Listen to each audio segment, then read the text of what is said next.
बताना चाहते हैं सरकार को कि ये किसान आंदोलन नहीं, ये जन आंदोलन है।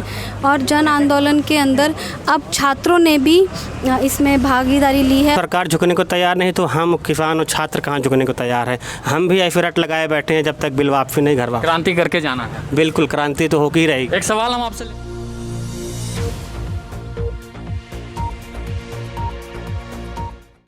दिल्ली में किसान आंदोलन चल रहे हैं। इस आंदोलन को चलते हुए आज करीब 70 दिन हो चुके हैं। इसी बीच 26 जनवरी को क्या कुछ हुआ वो पूरे देश ने देखा। सवाल कई, इन तमाम सवालों पे हमारे साथ बात करने के लिए मौजूद हैं एआईएसएफ के स्टूडेंट लीडर। हम जानेंगे इनसे एक छात्र नेता इस आंदोलन को और सरकार की भूमिका को किस नज़रिए से देखते हैं। क्या नाम है मैम आपका?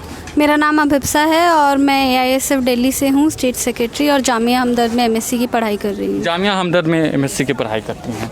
बीते 70 दिनों से किसान आंदोलन चल रहे हैं। इस दौरान करीब 12 राउंड सरकार से वार्ता हो चुकी है। अब तो बातचीत के रास्ते भी बंद हो चुके हैं। क्या कहना चाहेंगे इस आंदोलन को किस तरह से आप देखते हैं? देखिए, हम सिंघू बॉर्डर पर डे 1 से ही वहाँ पर नवंबर में बैठे थे। हमारे साथी विक्की महेश्वरी जो ऑल इंडिया के जनरल सेक्रेटरी एआईएसएफ के हैं, वो पहले दिन से ही मोगा से वहाँ पर बैठे हुए हैं। और शाहजहाँपुर पर भी एआईएसएफ के स्टूडेंट्स वहाँ मौजूद हैं, गाज़ीपुर पर हम लोग हैं और टिकरी बॉर्डर पर। इस तरीके से तमाम जहाँ पर जो आंदोलन स्पॉट्स हैं हम लोग वहाँ पर बैठे हुए हैं। लेकिन हम ये देखना चाहते हैं और बताना चाहते हैं सरकार को कि ये किसान आंदोलन नहीं, ये जन आंदोलन है। और जन आंदोलन के अंदर अब छात्रों ने भी इसमें भागीदारी ली है और हम लोग यहाँ पर 28 जनवरी से गाज़ीपुर पर मौजूद हैं। और हम लोग ये देखना चाहते हैं कि सरकार किस तरीके से 120 किसान अब तक शहीद हो चुके हैं और वो किस तरीके से इस चीज़ को संजीदगी से नहीं ले रही है, इस चीज़ की गंभीरता को वो नहीं समझ रही है। और मीडिया पर, गोदी मीडिया इस तरीके से दिखा रहा है कि ये पिकनिक स्पॉट है, यहाँ पर उग्रवादी हैं, ये माओविस्ट हैं, ये खालिस्तानी हैं। अगर खालिस्तानी होते तो आप देख रहे हैं कि जैसा कि मैंने बताया कि ये जन आंदोलन है, तो इसमें छात्र भी हैं, इसमें युवा भी हैं और इसमें महिलाएं भी शामिल हैं। तो ये एक जन का आंदोलन है, जन की आवाज़ है। जो किसान है, खेती करता है, खाना हमारे लिए रखता है, तो खाना तो इस देश का बच्चा, बूढ़ा, पशु और सभी लोग खा रहे हैं। आज करीब 12 दौरे के बाद भी सरकार अभी तक इन कानून को रद्द करने पर विचार नहीं कर रही है। सरकार का एक ही रट लगाए बैठी है सरकार कि हम इसमें संशोधन करने को तैयार हैं। किसान का कहना है कि कानून वापसी नहीं, घर वापसी नहीं।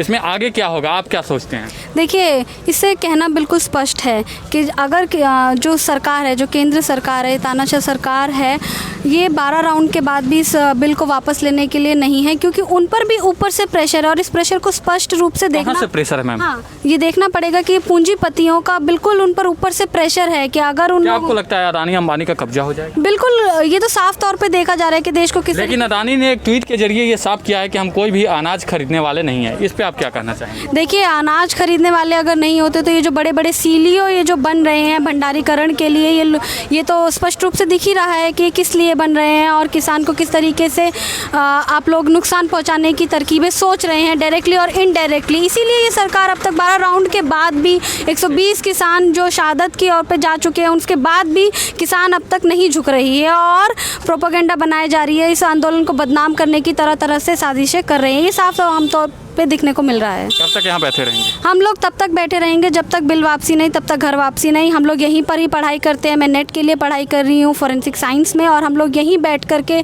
अपना पढ़ाई भी करते हैं और पढ़ाई। आखिरी सवाल हमारा आपसे है, आप एक महिला हैं, तो इस जगह पे आप, जैसा कि आप बता रही हैं, यहीं पे हम रहते हैं, पढ़ाई करते हैं, आपका दिल्ली का यहाँ उतना बैठना है, किन तरह की परेशानियों से आपको गुजरना पड़ रहा है? देखिए, परेशानी नहीं है, संघर्ष है। मैं इसको परेशानी नहीं बोलूँगी, मैं इसको संघर्ष बोलूँगी, क्योंकि ये संघर्ष एक पूरी दुनिया का संघर्ष है, एक जन संघर्ष है। और इस संघर्ष में छात्र का रहना, महिला का रहना भी ज़रूरी है, क्योंकि अन्न हम लोगों के लिए भी है और हम लोग यहाँ पर बैठे रहेंगे। और किसी भी तरीके की परेशानी नहीं है, यहाँ पर सारी सुविधाएँ हैं। जो सुविधाएँ इंसान को खाने पीने और सोने के लिए है, वो सुविधाएँ मुझे लगता है यहाँ पर पर्याप्त है। ठीक है, हमारे साथ कुछ और लोग हैं। क्या नाम है आपका? संजय सिंह नाम है। एआईएसएफ उत्तर प्रदेश के अध्यक्ष हैं हम। कितने दिनों से यहाँ पे हैं आप? यहाँ पे मैं 28 तारीख से हूँ प्रॉपर तरीके से। इसके पहले मैं सिंधु बॉर्डर पे था। 26 तारीख को मैं सिंधु बॉर्डर पे था। उसके बाद जैसे प्रोपेगेंडा सरकार ने अपना रचा था, लाल किले पे उन्होंने जो अपना प्रायोजित एक प्रोपेगेंडा रचने का प्रयास किया, वो विफल होता दिखा। आज हर कोई जान रहा है लाल किले पे झंडा किसने लहराया। अभी तक गिरफ्तारी क्यों नहीं हो पाई? तो जब उन्हीं के लोग हैं तो गिरफ्तारी कहाँ से होगी? जो दीप सिंधु ने झंडा फहराया था वो कहीं ना कहीं भाजपा से जुड़े हुए तार हैं, उनके भाजपा के लोग ही उनको अंदर जाने की इजाज़त दिए थे। आप भी जानते हैं कि लाल किले पे काम आदमी नहीं जा सकता है विदाउट टिकट के, तो कैसे इतनी बड़ी भीड़ को अंदर कर दिए। 26 जनवरी के 3 वीडियोज मुख्य तौर पे सोशल मीडिया पे वायरल हो रहे हैं, जिसमें दिखाया जा रहा है अचानक से प्रदर्शनकारी की पुलिस वालों के ऊपर हिंसक हो चुके हैं। उस पर आप क्या कहना चाहेंगे? प्रदर्शनकारी जो है वो किसानों के समर्थन में नहीं थे, वो ऑलरेडी कहीं से प्रोपोगंडा करने के लिए पहले से बुलाए गए थे। वो बीजेपी के एजेंट थे। वो भीड़ में भीड़ तंत्र बन के वो जनता। आप ये कहना चाहते हैं कि उसमें किसान नहीं थे? नहीं, उसमें किसान थे, लेकिन किसानों के रूप में कुछ उसमें बीजेपी के एजेंट भी थे। आप कहना चाहते हैं किसान उसमें हिंसक नहीं थे? बिल्कुल किसान हिंसक नहीं थे। किसान 70 दिन से जब लगातार शांति तरीके से प्रदर्शन कर रहा है तो अचानक वो इतना उग्र नहीं हो पाएगा कि वो जाके लाल किले पे ऐसी घटना करे। 12 राउंड के बातें के बाद भी सरकार झुकने को तैयार नहीं है। सरकार एक रट लगाए बैठी है, हम इस कानून में संशोधन करेंगे, वापस नहीं लेंगे। ऐसे में अगला कदम क्या होगा? तो 12 राउंड के बाद सरकार झुकने को तैयार नहीं तो हम किसान और छात्र कहाँ झुकने को तैयार है। हम भी ऐसे रट लगाए बैठे हैं जब तक बिल वापसी नहीं घर वापस। क्रांति करके जाना है। बिल्कुल, क्रांति तो होगी ही रहेगी। एक सवाल हम आपसे लेना चाहेंगे, आज जब हम इस बॉर्डर के उस पार देखते हैं तो कहीं ऐसा लगता है कि ये भारत पाकिस्तान का बॉर्डर है या भारत चीन का बॉर्डर है। उस पर आप क्या कहना चाहेंगे? आखिर दिल्ली को किससे खतरा है? हम उस पर एक आपके माध्यम से भारत सरकार को एक सजेशन देना चाहेंगे। अगर यही बॉर्डर फेल अगर वो चाइना पे किए होते, अरुणाचल पे किए होते तो हमारे देश में उनका कब्जा ना हुआ होता, वो गांव न बसाए होते। जहां ज़रूरत है वहां पे वो बॉर्डर बनाए। यहाँ पे अपने लोगों से कौन सी ऐसी दूरियां हैं, कौन सा ऐसा शिकवा है कि वो बॉर्डर बना के। लाल बहादुर शास्त्री जी का एक नारा था, जय जवान जय किसान। लेकिन आज इस बॉर्डर पे आने के बाद ऐसा लगता है कि एक तरफ जवान एक तरफ किसान। कितना ताल्लुकात रखते हैं इन बातों से?